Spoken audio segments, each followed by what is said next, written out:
Y de nueva cuenta regresamos, amigos y amigas, eh, con el siguiente conferencista que, con el que vamos a hacer conexión, que es precisamente hasta Chile, hasta donde hacemos la conexión dentro de esta segunda semana iberoamericana de comunicación, estrategia y marketing político. Y justo hoy, que es la clausura, que hemos llegado ya a esta última sesión, nada más y nada menos vamos a hacer la conexión con el maestro Patricio Fierro bajo el tema Proceso Revolucionario en Chile, del 2019 al 2023. El maestro es socio fundador de la agencia política Animal Consulting y colaborador en campañas municipales y parlamentarias para candidaturas femeninas en Chile.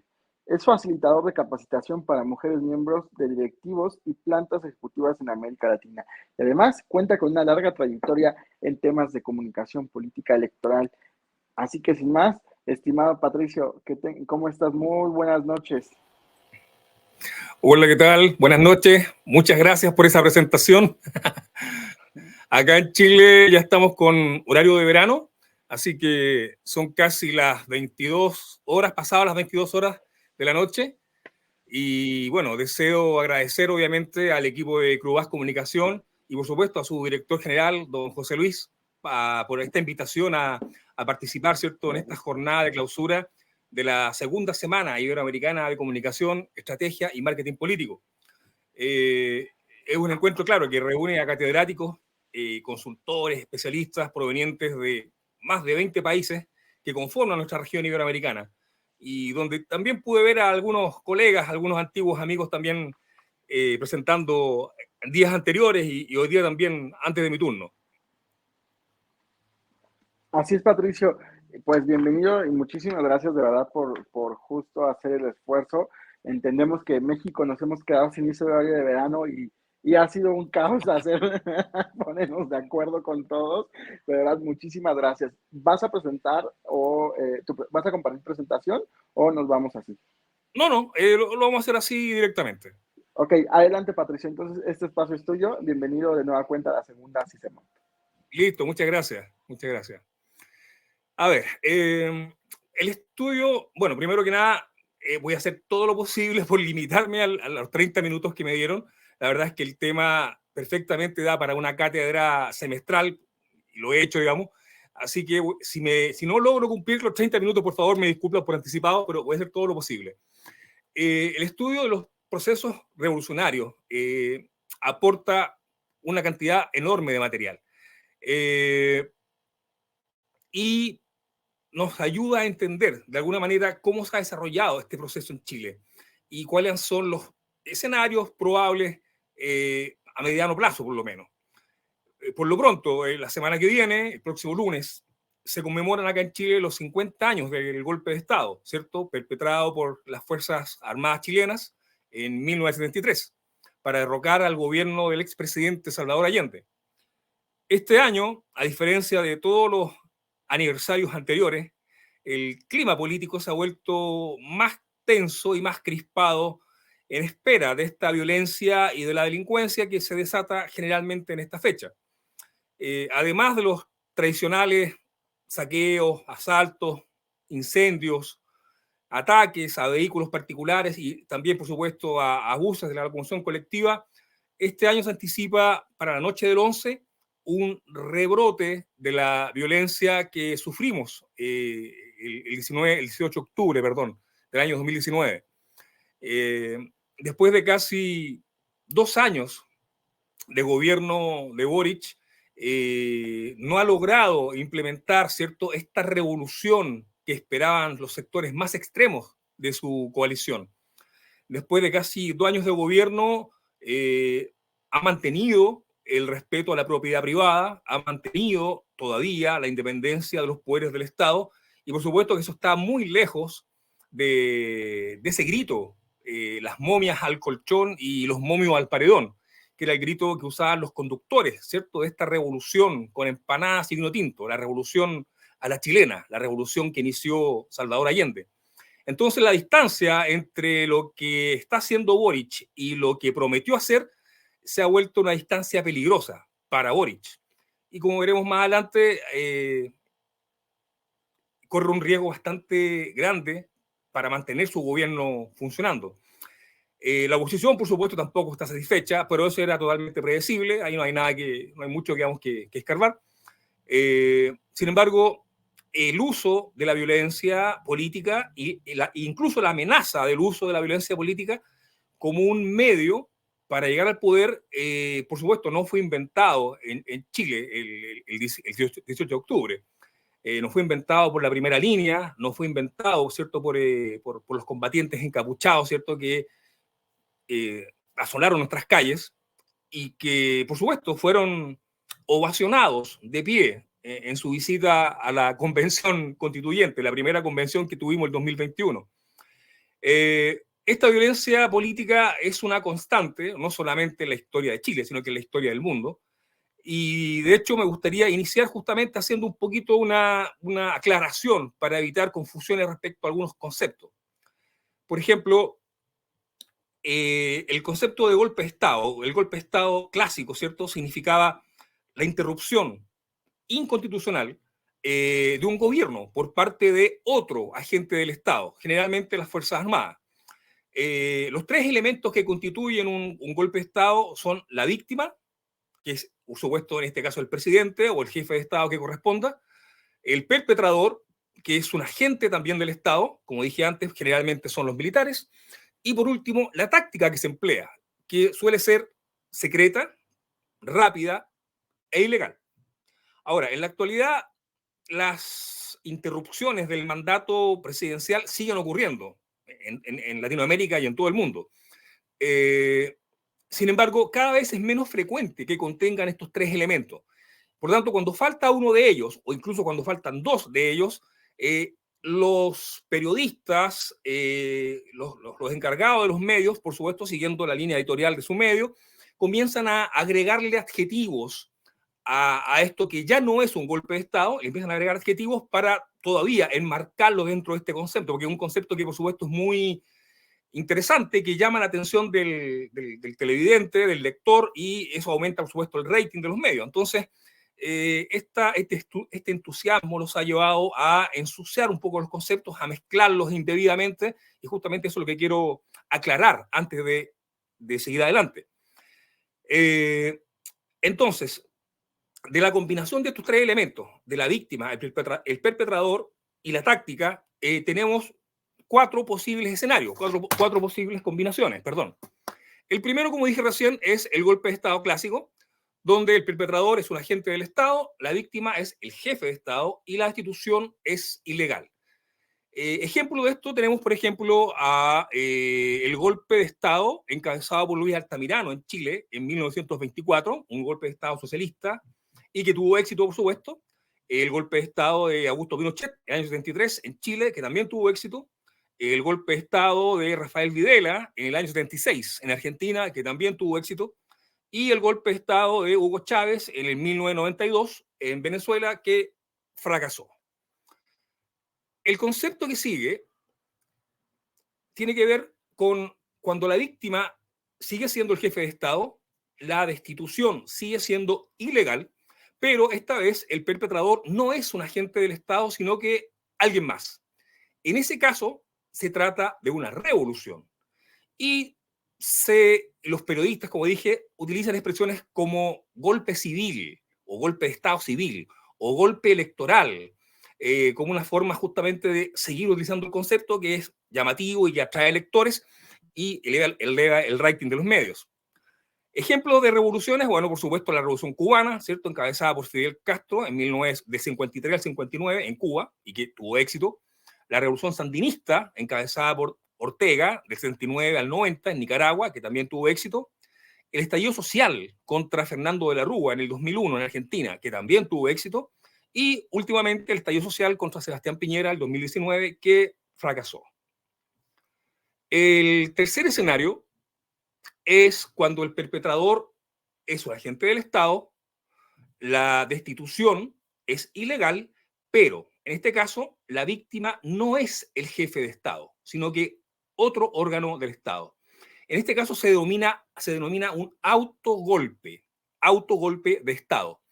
Los periodistas utilizan expresiones como golpe judicial o golpe en cámara lenta, en fin. Y el concepto, por supuesto, induce a error, porque cuando uno dice autogolpe, la gente piensa que se refiere a un golpe contra uno mismo. Claro, en realidad es el golpe de un órgano del gobierno contra otro órgano del gobierno. Ejemplos de esto tenemos en el autogolpe de Alberto Fujimori, el año 92 en Perú, donde el Ejecutivo disolvió al Congreso y desmanteló al Poder Judicial. El golpe judicial de Nicolás Maduro en el 2017 en Venezuela, cuando el Poder Judicial, bajo las órdenes, por supuesto, del Ejecutivo, despojó de sus funciones al Congreso y amplió los poderes del Ejecutivo, a modo de agradecimiento, por supuesto. Y claro, el autogolpe hace poco también, el año pasado, de Pedro Castillo en el 2022 en Perú, cuando intentó disolver el Congreso y intervenir el Poder Judicial, pero fracasó. Y el último escenario es el juicio político. En este caso, el perpetrador sigue siendo un agente del Estado, la víctima es el jefe de Estado, pero en este caso el proceso de destitución es legal. Se trata entonces de un juicio político, o en Estados Unidos le dicen impeachment. Y los periodistas utilizan conceptos como golpe blando, que como vamos a ver, si es que alcanzamos a ver más adelante, es otra cosa totalmente diferente. También le dicen golpe parlamentario o incluso golpe constitucional. Para seguir utilizando el concepto de golpe y seguir atrayendo lectores, por supuesto. Bueno, aunque el Poder Judicial generalmente ratifica el procedimiento porque se apega a la norma, la víctima en este caso, que es el jefe de Estado, por supuesto, puede alegar parcialidad y cuestionar la legitimidad, ¿cierto?, de esa destitución.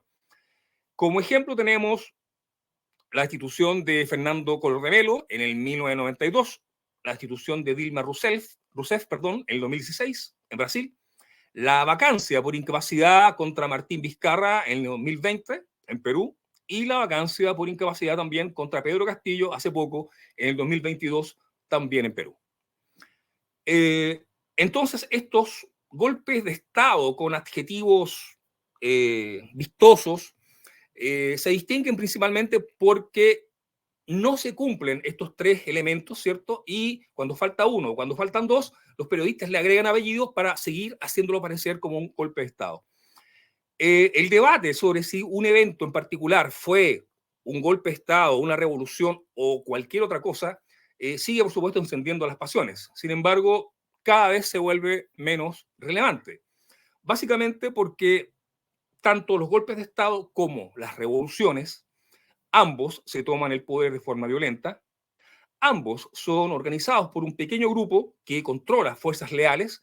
En el caso del golpe de Estado son militares, en el caso de la revolución son rebeldes, y por supuesto son estas fuerzas leales las que finalmente dan la lucha, ¿cierto?, por la liberación. Quizás el único aspecto o el aspecto más diferenciador es que un golpe de Estado ocurre solo un cambio de autoridades, se reemplaza una autoridad por otra. En cambio, en una revolución se produce un cambio de régimen, un cambio en la forma de gobierno, que por supuesto también va acompañado por un cambio de autoridades.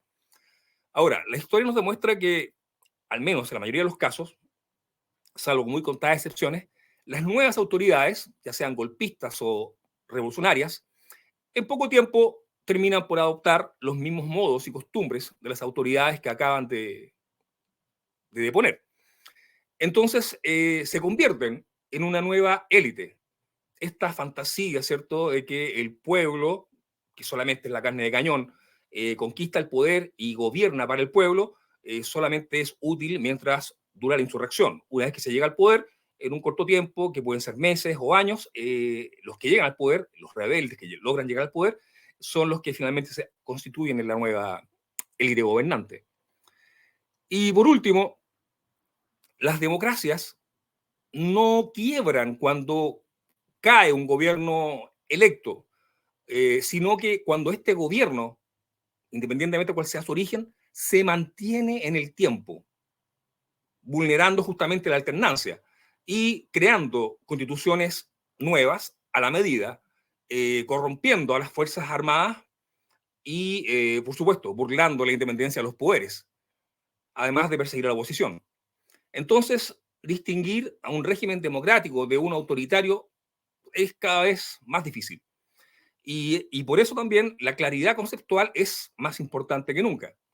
Estirar estos conceptos y agregarle adjetivos para adornarlos y hacerlos vendibles en los medios, claro, le suma puntos a la lucha política y le suma puntos también a los ratings de los medios, pero claro, no ayuda a entender la realidad y mucho menos ayuda a mejorarla. Entonces, ahora que tenemos clara esta distinción, o relativamente clara, enfoquémonos específicamente en lo que es la revolución. No me digas, ¿cuánto tiempo me queda? Ya, según yo me queda muy poco tiempo. Las revoluciones, según Crane Brinton, que es el autor del libro Anatomía de una revolución, considera que el término ha sido usado para referirse a diferentes tipos de eventos y por lo tanto al final solamente se reduce a un cambio violento o repentino en el gobierno. El mismo autor expone que prácticamente todas las sociedades actuales viven permanentemente desórdenes en mayor o menor grado y identifica 4 etapas de una revolución, aunque sus límites y su duración son bastante difusas. Y para ejemplificar, para hacer una metáfora, ¿cierto?, de la revolución, lo que hace Crane Brinton es compararlas con una fiebre, donde la sociedad presenta primero algunos síntomas que van aumentando gradualmente hasta llegar a una primera fase estable, una primera fase de estabilidad, y luego la fiebre finalmente llega a su clímax, que es la fase más radical, y donde, si tenemos suerte, se logra de forma progresiva recuperar una nueva normalidad donde los organizadores de la revolución han creado esta nueva sociedad. Estas 4 etapas de las revoluciones son la sociedad pre-revolucionaria, el gobierno de los moderados, el gobierno de los radicales y finalmente Termidor. Termidor, para los que conocen un poco de historia de la Revolución Francesa, es justamente el periodo en que se acaba toda la época del terror y se vuelve a una cierta normalidad y a una cierta estabilidad en Francia.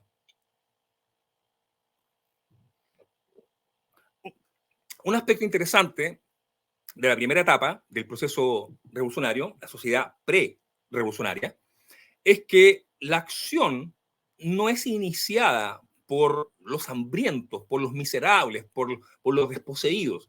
Esta gente está demasiado ocupada tratando de sobrevivir día a día.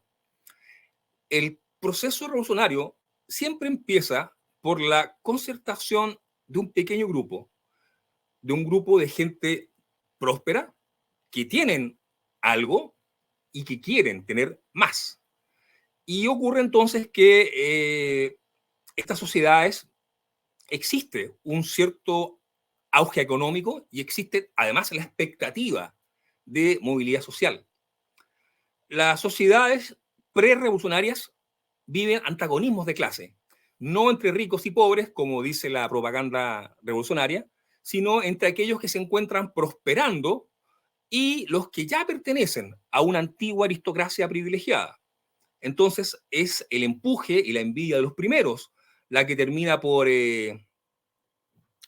organizar esta revolución, que por supuesto finalmente es liberada en las calles por aquellos que están dispuestos a morir a cambio de conseguir cualquier tipo de mejora o beneficio en su calidad de vida. Entonces, es el éxito económico de esta nueva clase emergente lo que hace que, por ejemplo, los servicios públicos ofrecidos por el Estado se vuelvan insuficientes o ineficaces. Por otro lado, la clase dominante en cualquiera de estas sociedades pre-revolucionarias se vuelve culposa y empieza a considerar injustos sus propios privilegios. Se debilita, pierde apego a las tradiciones y a las costumbres que los convirtieron en la clase dominante. Se vuelven políticamente incompetentes y demuestran esa incompetencia cuando evitan usar el uso de la fuerza del Estado para poner fin a los primeros levantamientos. Sin ir más lejos, en la Revolución Francesa, un lugar común, es decir, que el pueblo tenía hambre y que el pueblo era oprimido y que el pueblo lo pasaba muy mal, lo cual por supuesto era cierto. Sin embargo, el abuelo del rey francés fue mucho más cruel, mucho más despiadado y mucho más explotador que el nieto que fue guillotinado. Sin embargo, nadie se atrevió a levantarse contra él, por lo mismo. Fue su nieto, este nieto blando, incompetente e incapaz de usar la violencia, el que finalmente muere presa de los revolucionarios. La segunda etapa, que es el gobierno de los moderados. En este gobierno, generalmente el Estado empieza a producir una crisis, entra en una especie de quiebre financiero. Hay numerosos descontentos populares producidos justamente por este quiebre. Hay sí, digamos, persiste la incapacidad del gobierno en usar la fuerza para reprimir, ¿cierto?, a los rebeldes, y eso entonces permite que los revolucionarios se animen a aumentar sus esfuerzos. Yo recuerdo haber visto en la CNN un estallido social que ocurrió en Cuba, poco tiempo después, creo que fue el año siguiente del estallido en Chile, por decir algo, 2019, 2020, no lo recuerdo, donde la gente salía también a las calles a protestar, quizás un poco envalentonada por lo que había ocurrido en Chile, pensando que era tan simple como salir a gritar a la calle y funcionaba.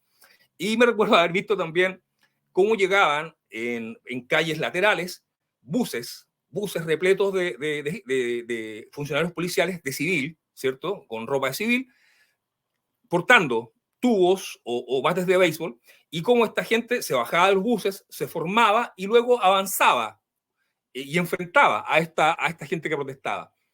Obviamente el régimen cubano no tenía ningún problema en usar la fuerza para reprimir cualquier intento, digamos, de alterar el orden público. Y es por eso que se mantiene en el poder. Cuando acusan, por ejemplo, a un jefe de Estado de usar la fuerza, los que ya llegaron al poder, en el fondo es una hipocresía, porque si realmente lo hubiera usado, ellos no estarían ahí. Entonces, en un primer momento, dominan este gobierno los moderados, pero lentamente se va imponiendo a través de la violencia los más radicales hasta que finalmente logran tomar el poder. Ahora, los radicales desplazan a los moderados. Cuando llegan al poder, sucede lo mismo que sucede, digamos, en todas las revoluciones, y es que este auge, este éxito, este triunfo, ¿cierto?, de llegar al poder, hace que los extremistas se multipliquen.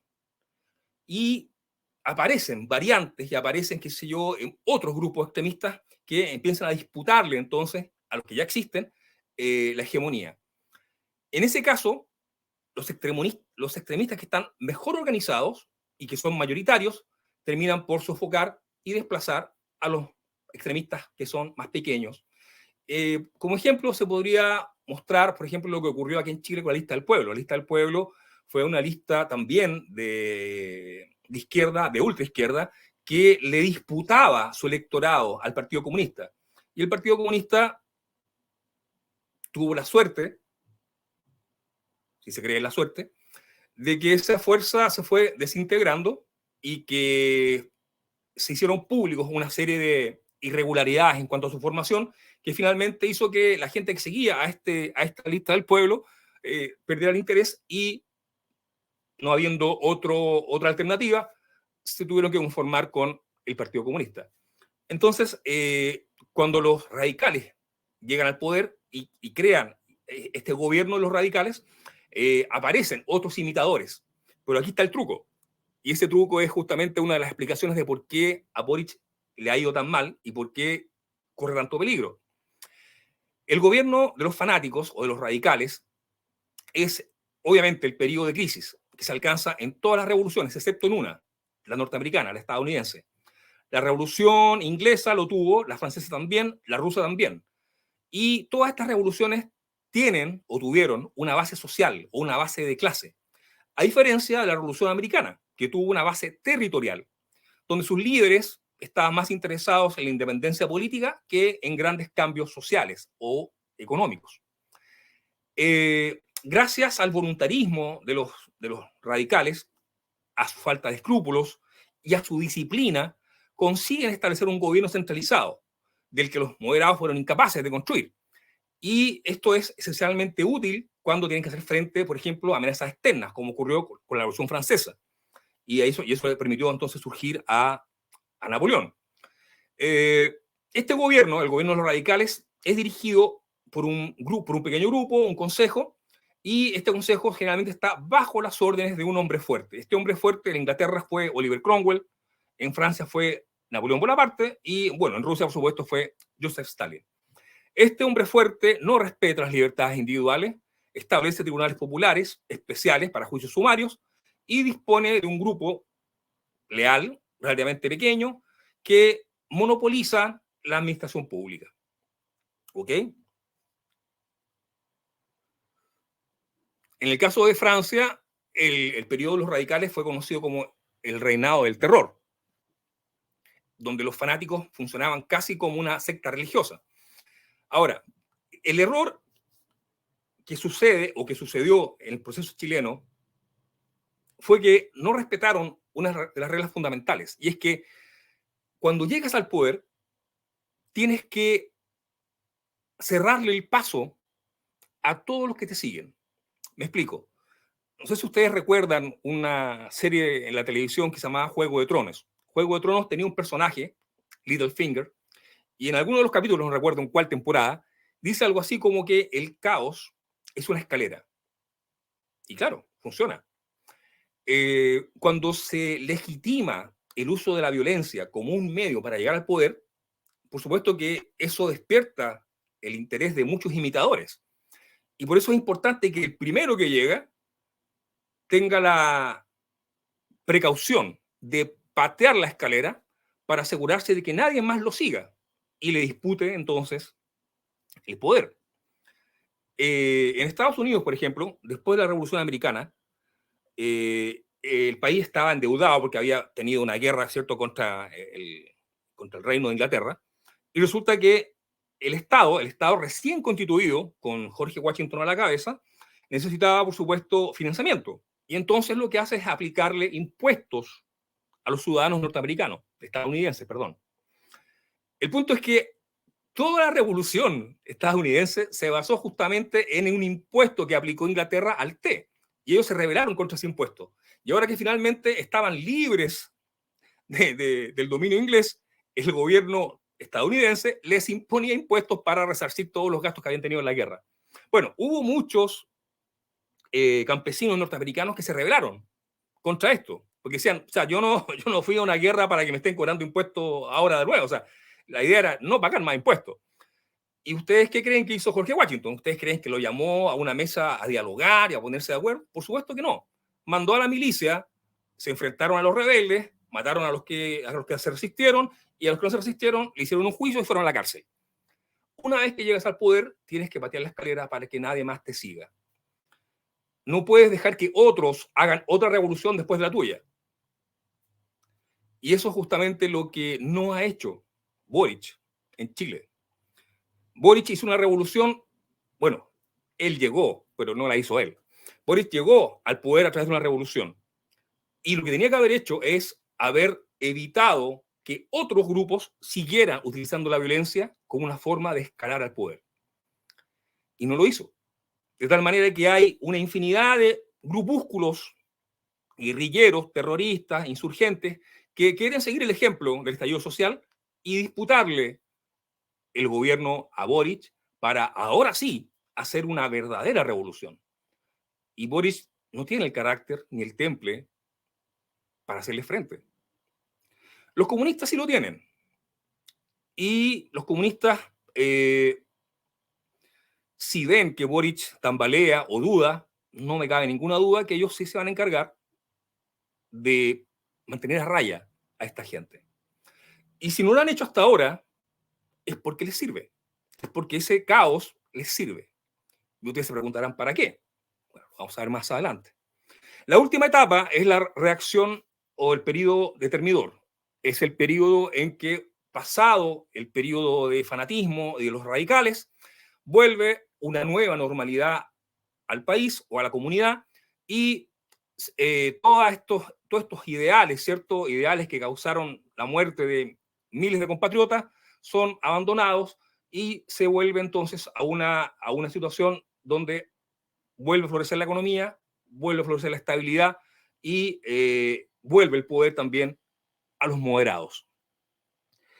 En Chile se discute mucho el tema de si este estallido social, si esta insurrección fue efectivamente espontánea y popular o fue planificada y financiada por otros, por un pequeño grupo de interesados. Bueno, para despejar sus dudas, todas las revoluciones son organizadas y planeadas por un pequeño grupo. No existen revoluciones, excepto en las películas de Hollywood, donde el pueblo toma las armas y conquista, digamos, el poder. El pueblo es siempre la carne de cañón que utiliza este pequeño grupo para conseguir sus metas. Y por lo mismo, no me cabe ninguna duda, exista o no exista evidencia, que este estallido social siguió el mismo patrón. Por lo tanto, discutir el tema de si esta insurrección fue espontánea o no, ni siquiera es relevante. Pero sí hay otros temas que es importante discutir. Como les dije, este próximo lunes se conmemoran los 50 años del golpe militar y además, a final de este año, en diciembre, está en juego un plebiscito donde se define finalmente el futuro de esta revolución. Esta revolución accidentada que no salió como la esperaban y que, por no seguir su itinerario, les ha producido bastante incertidumbre a ellos y al resto del país. En una revolución tradicional, una vez que los moderados han sido reemplazados por los radicales, son los radicales los que finalmente implantan todas estas transformaciones profundas, los que llevan a los momios al paredón y las momias al colchón. Esa es una promesa muy interesante, donde justamente se apela, ¿cierto?, a aniquilar a los enemigos o a los adversarios y a violar a sus esposas o mujeres. Que es una promesa que curiosamente está presente en muchas revoluciones. Y el tema, como les decía, es que nuestro proceso revolucionario fue interrumpido, y fue interrumpido por elecciones. Es decir,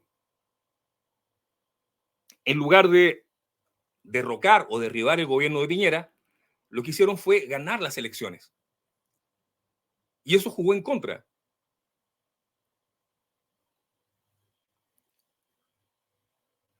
No estoy seguro si la transmisión está bien o no, porque estoy viendo la pantalla y tiene problemas. Sí, sí, te ¿Alguien me estamos podría escuchando, confirmar? Patricio. ¿Sí se escucha bien? Sí, sí, te escuchamos bien. Ya, porque estuve viendo problemas en la pantalla y pensé que tenía problemas. Ok, ¿cuánto tiempo me queda? O ya me pasé ya. Nos restan 5 minutos. Ok, muchas gracias. Yo sé que me pasé, pero muchas gracias. A ver, bueno, tengo un montón de material que por supuesto no voy a alcanzar a mostrarles, pero básicamente, el ganar la elección presidencial anuló toda la revolución. Se saltaron, ¿cierto? Esta lucha por el poder, esa lucha por el poder es la que legitima el uso de la violencia, ¿cierto?, contra los que lo detentaban. Recuerden, por ejemplo, en el caso de Francia, la Revolución Francesa, se guillotinó, ¿cierto?, al rey, justamente para que no hubiera ninguna posibilidad de devolverle el poder al rey. En el caso de la Revolución Rusa, se fusiló a la familia del zar para que no hubiera ningún descendiente del zar que pudiera disputar justamente el poder. Y aquí en Chile, en lugar de destituir y juzgar a Piñera por sus crímenes reales o imaginarios, y con eso entonces abrir la puerta a toda esta justicia revolucionaria, lo que ocurrió es que ganaron las elecciones. Y como ganaron las elecciones, tuvieron que ponerse serios, tuvieron que adoptar el rol de conductores de una nación, no de una revolución. Los conductores de una revolución es un grupo que se rebela contra el resto de la nación, lo somete, lo conquista y luego cambia el sistema, el régimen, digamos, de gobierno. En cambio, cuando te conviertes en un conductor de una nación, se cae en este dilema, se cae en incertidumbre en que hace un par de meses dirigías a un grupo para derribar el sistema y ahora tú controlas el sistema. Y entonces, claro, tienes la obligación de mantenerlo. Pero, como no has sido capaz de botar la escalera y tampoco has sido capaz de cumplir con las expectativas de tu grupo, de tus electores, entonces tienes, por un lado, electores que te culpan por no haber sido suficientemente revolucionario, por haberte entregado, por haberte vendido, ¿cierto?, a los poderes fácticos, por ser un presidente de verdad y no un presidente revolucionario. Y por otro lado están estos otros grupos externos al gobierno, grupos guerrilleros, grupos extremistas, que todavía consideran válido el uso de la violencia, porque fue legitimada, ¿cierto?, mediante el estallido social, como una forma de llegar al poder. Tuvimos una convención constitucional que intentó proponer un nuevo texto para la Constitución de Chile y que fue derrotado ampliamente en el plebiscito anterior. Y con eso la gente no solamente castigó el texto, que en realidad dudo que alguien lo haya leído, deben haber leído, no sé, menos del 10% de la gente en Chile, pero el 90% de la gente que votó en contra no lo hizo porque no le gustó el texto, lo hizo por lo que veía todos los días en televisión respecto al comportamiento de los convencionales constituyentes. Un comportamiento que fue insolente, que fue arrogante, que se burlaba de todos los que los chilenos respetan y aprecian, partiendo el primer día por el himno nacional. Cuando se inicia esta ceremonia con un coro de niños de un colegio cantando el himno nacional, y aparecen entonces estos constituyentes gritándole a los niños, obligándolos a callar, porque desde, según ellos, la canción nacional, el himno, no los representaba. Y como no los representaba a ellos, entonces los chicos no tenían derecho a cantar el himno. Ahí partieron, digamos, desde el primer día con el pie izquierdo. Y de ahí en adelante, por supuesto, una sumatoria de escándalos, de bochornos, gente que en un principio se suponía que no tenía ninguna experiencia política y que, sin embargo, aprendieron muy rápidamente todos los vicios de la clase política. De hecho, una vez que se constituyeron como la convención, la primera decisión que tomaron fue subirse el sueldo. Y la segunda decisión fue contratar a amigos y familiares como asesores. Entonces, gente que no tenía ninguna experiencia política se comportó como un político experimentado lo hubiese hecho. Y finalmente, después de todo este proceso, el broche de cierre, en la ceremonia de clausura, ¿cierto?, del texto constitucional para que el público, para que la gente lo votara, en una performance, en un espectáculo organizado por un grupo de travestis que adherían, por supuesto, a la causa de la nueva constitución. Uno de estos travestis semidesnudo se saca de su ano una bandera chilena. Entonces, esto terminó de asquear a la gente, terminó de aburrir a la gente, terminó de ganarse el desprecio de la gente. Y fue eso, y no el texto, lo que hizo que la gente rechazara. O sea, nada bueno podía salir de esta gente, nada bueno podía darle a Chile estabilidad o seguridad o crecimiento. Y por lo tanto fue eso lo que la gente rechazó. No fue la manipulación de los poderes fácticos de la derecha, ni la CIA conspirando con... No fue nada de eso. Fue el asco de la gente de ver a estos convencionales, primeros convencionales, comportarse de esta manera. Y debería haber terminado ahí.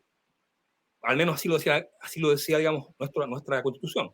Sin embargo, el gobierno tuvo la intención de repetir esto, porque ellos se sentían los representantes, ¿cierto?, de un mandato popular, y ese mandato popular era que quería una nueva Constitución. Bueno, la derecha se sumó a esto, y se sumó justamente porque ellos consideraron que era útil zanjar ese tema de una vez por todas, y por lo tanto también apoyaron esta segunda redacción de un texto constitucional. Y este es el texto que va a ser votado ahora en diciembre. Y cualquiera sea el resultado, que lo rechacen o que lo aprueben, el gobierno va a quedar mal parado. José Luis, dime. Ya me pasé. Sí, muchísimas gracias, Patricio. Justo hemos llegado al tiempo un poquito más. Y te quiero dar lectura a varios comentarios. Maestro Patricio Fierro, felicidades, excelente ponencia. Muchas Hacer gracias por fácil la de invitación. entender el tema que puede ser difícil de comprender. Rogelio Rojas Vicente dice, excelente información, saludo. Charla Deportivas de Uruguay dice, excelente cierre, gracias. Y por supuesto, desde España, Eduardo Peinado, qué privilegio de exposición. Muchas gracias, muchas gracias.